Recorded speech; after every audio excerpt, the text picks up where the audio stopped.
Hi guys and welcome to 5 tips for skin tones.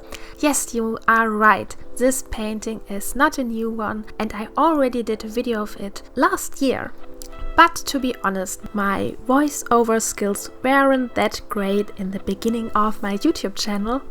And I fear they aren't great right now, but I feel that I have at least improved a little bit, so that I just thought I'd make a new little tutorial about this piece for you. Just a quick one with the tips for skin tones. Tip number 1. The reference photo is crucial. Pay attention how your reference photo look. Are you using a reference photo from a fashion magazine or did you take the photos by yourself? Either way, you have to see where the light is. If you have no light and shadows going on the face, it will be very hard to paint the face at all. I like to have the light coming from the top and so that it creates a little shadow under the nose and also at the chin. This is the easiest way to paint and it also looks very natural. If you like to paint a model like in a fashion magazine, most of the skin tones are pretty gray or white, so you have to color correct them before you can paint them. Otherwise your painting will also just look white. And once you have found a great reference photo for your painting, you might still want to correct the colors digitally in Photoshop, for example. When your reference picture is very pale and the skin is almost white, then just exaggerate the saturation of your photograph. This helps to draw out all the hidden colors in your photograph, which you can then use to paint and to mix the colors and place those tiny but yet extreme colors like yellows and blues on your painting. Some photographs are, for example, too yellowish or too reddish and you have to correct them on Photoshop as well. Normally, all it needs is to just change it more into the bluish area and just take the yellows back. Tip number 2. Speaking of color correction, the skin looks best when it's not completely beige. Parts with a higher blood circulation like the nose, the cheeks, the ears and of course the lips are mostly more reddish, more rose or pinkish than other parts. Parts where the skin is very thin, for example the knees, the area under the eye, the ankles in general, tend to look purple or bluish. And also when there is a bone directly under the skin, then this area looks bluish as well.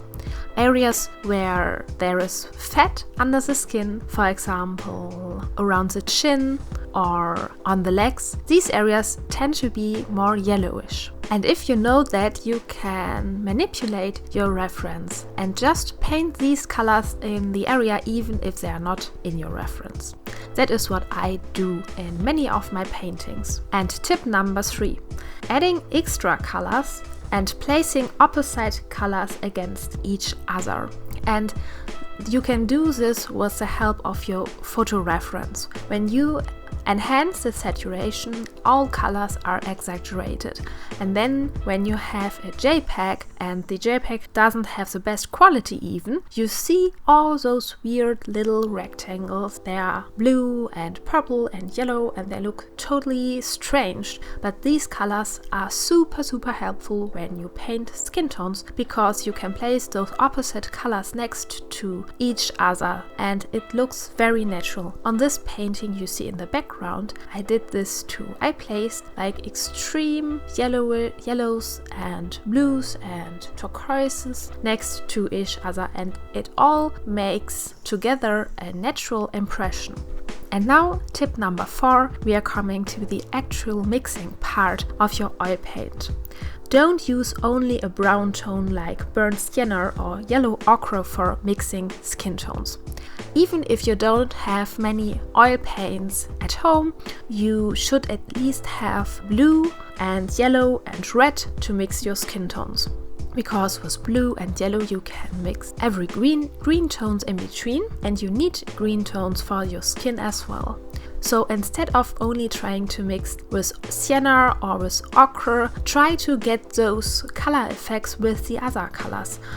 and try to find in your reference these parts which are blue, which are green, which are pink, and try to exaggerate these parts in your painting. And now the last tip. Tip number 5. Every portrait needs at least 2 layers of oil paint. And what I do is that I paint the first layer very roughly and then let the painting dry for at least 2 days, depending on how much oil paint medium you use, because oil paint medium changes the drying time of your oil color. So I let it dry and then I place the second layer of oil paint, where I try to make everything as perfect as I can. And when I intend to make a perfect painting, I don't end there. I let it dry and then I add a third layer of oil paint to make extra highlights, to make certain details, or to just make tinting layers. You can do tinting layers with mixing a bit of oil paint with a translucent oil paint medium. I'm using LIQUIN original from Winsor Newton, but there are also products from Gamblin you can use, and they are great if you have already established your painting but you just want to give certain areas a tint or a different color. I hope you liked these 5 tips. And if you want to see more of my painting tutorials, I release almost every week an exclusive painting tutorial on my Patreon page for the $5 reward tier. I have also a lot of other fun rewards like 3 little art surprises, fine art prints, and original watercolor and oil painting commissions. There's also a limited edition of 20 fine art prints available in my online shop. I hope this video was helpful, and if you liked it, don't forget to give it a thumbs up and subscribe to my channel. And I see you in the next one. Bye bye!